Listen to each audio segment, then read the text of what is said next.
భారతదేశం విభిన్న సంస్కృతి సంప్రదాయాలు ఆభారాలకు పెట్టింది పేరు. కానీ మీరు ఇప్పటికీ భారతదేశంలో విన్నటువంటి కొన్ని విషయాల గురించి ఇప్పుడు తెలుసుకుందాం. ఇవి మన భారతదేశ ఖ్యాతిని, గొప్పతనాన్ని మనకు తెలియజేస్తాయి. ఏ ఫ్లోటింగ్ పోస్ట్ ఆఫీస్. భారతదేశం తపాలా సేవ రంగంలో ప్రపంచంలో అన్ని దేశాల కన్నా ముందందులో ఉంది. భారతదేశంలో దాదాపు 1,55,015 తపాలా కార్యాలయాలు ఉన్నాయి. కానీ ఇక్కడ ఒక తపాలా కార్యాలయం మాత్రం నీటి మధ్యలో ఉంది. అవును, శ్రీనగర్లో దాల్ లేక్ అనే సరస్సు పేరు ఇనే ఉంటారు.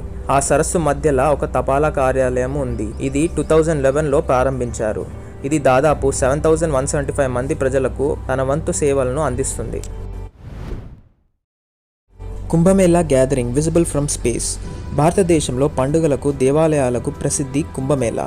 ఈ పేరుతో పరిచయం అవసరం లేదు. భారతదేశంలో జరిగే అతిపెద్ద వేడుక. ఈ వేడుకకు దేశ విదేశాల నుంచి జనం తరలి వస్తుంది. ఎంతగా వస్తారు అంటే అక్కడ జన సమూహాన్ని మనం అంతరిక్షం నుంచి చూసినా మనకు అక్కడ జన సమూహం ఉన్నట్టు కనిపిస్తుంది. 2011లో 7,50,00,000 మంది ప్రజలు వచ్చారు అని ఒక అంచనా. దీన్ని బట్టి అర్థం చేసుకోవచ్చు మనం పండుగలకు, వేడుకలకు, దేవాలయాలకు ఎంత ప్రాధాన్యం ఇస్తున్నామో. The wettest inhabited place in the world. భారతదేశంలో ఖాసీ హిల్స్. ఇది మౌసిన్రామ్ అనే గ్రామంలో ఉంది. ఈ గ్రామం మేఘాలయంలో ఉంది. ప్రపంచ మొత్తంలో ఇక్కడే ఎక్కువగా వర్షపాతం నమోదైంది. దీంతో పాటు చిరపుంజి కూడా దీంతో సమానంగా ఉంది. ఇది కూడా మేఘాలయంలోనే ఉంది. ఇప్పటి వరకు నమోదైన వర్షపాతంలో 1861లో ఎక్కువగా నమోదైంది. బాండ్రా వర్లీ సీలింగ్. బాండ్రా వర్లీ సీలింగ్, దీన్ని రాజీవ్ గాంధీ సీలింగ్ అని కూడా పిలుస్తారు.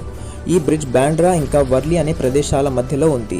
దీన్ని దాదాపు నిర్మించడానికి 2,57,00,000 గంటల సమయం పట్టింది. అంతేకాకుండా ఇది 50,000 ఆఫ్రికన్ ఏనుగుల బరువును కూడా మోయగలదు. భారతదేశం ఇంజనీరింగ్ అండ్ ఆర్కిటెక్చర్ గొప్పతనం యొక్క వైభవం తెలుస్తుంది. పొడవు 5.6 కిలోమీటర్స్, వెడల్పు 66 ఫీట్స్, హైట్ 4/3 ఫీట్స్. దీని నిర్మాణం 2000లో మొదలై 30th జూన్ 2009లో ముగిసింది. దీన్ని స్టార్ట్ చేసింది 21st March 2010. The highest cricket ground in the world. Himachal ప్రదేశ్లో చీల్ అనే ప్రదేశంలో చీల్ క్రికెట్ గ్రౌండ్ ఉంది.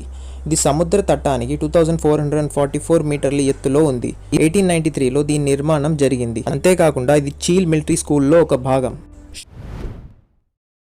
Shampooing is an Indian concept. మనం తరచూ తలస్నానం చేస్తూ ఉంటాం. కానీ ఆ తలకు పెట్టుకునే షాంపూని మాత్రం కనిపెట్టింది మన భారతీయులమే. ఇప్పుడంటే షాంపూస్ని కెమికల్స్ ద్వారా తయారు చేస్తున్నారు. కానీ షాంపూస్ అనేది వాడుకలోకి వచ్చిన కొత్తలో మూలికలు, ఆయుర్వేదాల నుంచి తయారు చేసేవారు. షాంపూ అనే పదం సాంస్క్రిట్లోని పదం చంపు ద్వారా వాడుకలోకి వచ్చింది. చంపు అంటే సాంస్క్రిట్లో మసాజ్ అని అర్థం. Water on the moon was discovered by India. ISRO, Indian space research organisation. ఈ పేరుతో పరిచయం అవసరం లేదు. 2009 చంద్రయాన్ 1ని ఉపయోగించి చంద్రుడిపైన కూడా నీళ్లున్నాయన్న విషయాన్ని మినరాలజీ మ్యాపర్ అంటే ఖనిజ శాస్త్ర మ్యాపర్ని ఉపయోగించి కనుగొన్నారు. రష్యా, అమెరికా లాంటి పెద్ద పెద్ద దేశాలతో పోటీపడి మరి మన దేశం ఈ అద్భుతమైన ఘట్టాన్ని కనుగొంది. అంటే అది మన భారతీయుల గొప్పతనం అని చెప్పుకోవచ్చు. Snake and ladders originates from India. Snake and ladder అంటే వైకుంఠపాలి, మోక్షపాతము. ఈ ఆట చాలా ప్రసిద్ధి. మీరందరూ ఆడే ఉంటారు. ఈ ఆటను కనిపెట్టింది మన భారతీయులే. అయితే ఈ ఆట ద్వారా చిన్నపిల్లలకు కర్మఫలం అంటే మనం చేసే ప్రతి పనికి మనమే కారణం అని చెప్పి తెలియజేయడానికి ఆడేవారంట. ఇప్పుడు ప్రపంచం మొత్తం మీద ఈ ఆట చాలా ప్రసిద్ధమైనది. A special polling booth is setup in the middle of Gir forest. India is a democratic country అని మనం చిన్నప్పటి నుంచి చదువుతూనే వస్తున్నాం. అంటే ఇండియా ప్రజాస్వామ్యం కలిగిన దేశం. ప్రజాస్వామ్యం అంటే ప్రజలే పాలకులని ఎంచుకునేందుకు అవకాశం కల్పించడం. అందుకోసమే ఈ ఎలక్షన్స్ని నిర్వహిస్తూ ఉంటారు. అయితే మోహన్ భారత్ దర్శన్ దాస్ అనే వ్యక్తి కోసం గిర్ అనే అడవిలో కేవలం ఇతని ఒక్కడి కోసం ప్రతిసారి పోలింగ్ బూత్ నిర్వహిస్తూ ఉంటారు. ఆ గిర్ అనే అడవిలో కేవలం ఇతడు ఒక్కడు ఓటు కోసం 2004 నుంచి అక్కడ పోలింగ్ బూత్ నిర్వహిస్తూ ఉంటారు. ఈ గిర్ అడవి గుజరాత్లో ఉంది. Diamonds were first mined in India. Diamonds అనేవి మొదట భారతదేశంలో లభ్యమయ్యేవి. డైమండ్స్ అనేవి కేవలం అలూవియల్ సాయిల్ అంటే ఒండ్రు భూమిలో మాత్రమే లభించేవి. ఈ ఒండ్రు భూములు గుంటూరు, కృష్ణా జిల్లాలోని కృష్ణా నది పరివాహక ప్రాంతంలో లభ్యమయ్యేవి. 18వ శతాబ్దం వరకు ప్రపంచంలో ఇండియానే డైమండ్ మైనింగ్లో ముందందులో ఉండేది. ఇప్పుడు రష్యా డైమండ్ మైనింగ్లో ముందందులో ఉంది. Dhyan Chand was offered German citizenship. Hockey అనే ఆట గర్తొబ్బిన ప్రతిసారి మనకు గుర్తొచ్చే పేరు ధ్యాన్ చంద్. ధ్యాన్ చంద్ మన దేశ సైనికుడు, అంతేకాకుండా హాకీ ఆటగాడు. 1936లో ఇండియా జర్మనీతో తలపడ్డప్పుడు జర్మనీని చిత్తుగా ఓడించాడు. ఇండియాకి 8 పాయింట్లు, జర్మనీకి 1 పాయింట్. అయితే ఈ ఆటను ప్రత్యక్షంగా చూసిన జర్మనీ అధ్యక్షుడు హిట్లర్ అతని ఆటకు ముగ్ధుడై ధ్యాన్ చంద్కి జర్మనీ వారసత్వం సిటిజన్షిప్తో పాటు ఆ దేశంలో సైనిక రంగానికి ముఖ్య అధ్యక్షుడిగా నిన్ను నిర్వహిస్తాను అని అన్నాడు. కానీ ధ్యాన్ చంద్ మాత్రం దాన్ని సున్నితంగా తిరస్కరించాడు. ఇప్పటికీ హాకీ ఆటలో ధ్యాన్ చంద్ అవార్డు ఇవ్వడం మనం చూస్తూనే ఉంటాం. The human calculator. ఇండియాలోనే కాకుండా మొత్తం ప్రపంచంలో హ్యూమన్ క్యాల్కులేటర్గా పేరు పొందారు శకుంతలాదేవి గారు. ఒకసారి 13 అంకెల్ని గుణించేటప్పుడు ఈమె తన జవాబును 28 సెకండ్లలో చెప్పింది. కరెక్ట్గానే చెప్పింది.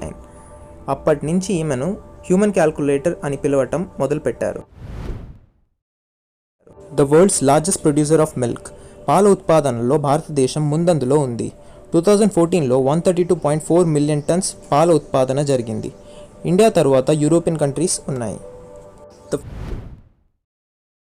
The first rocket in India was transported on a cycle.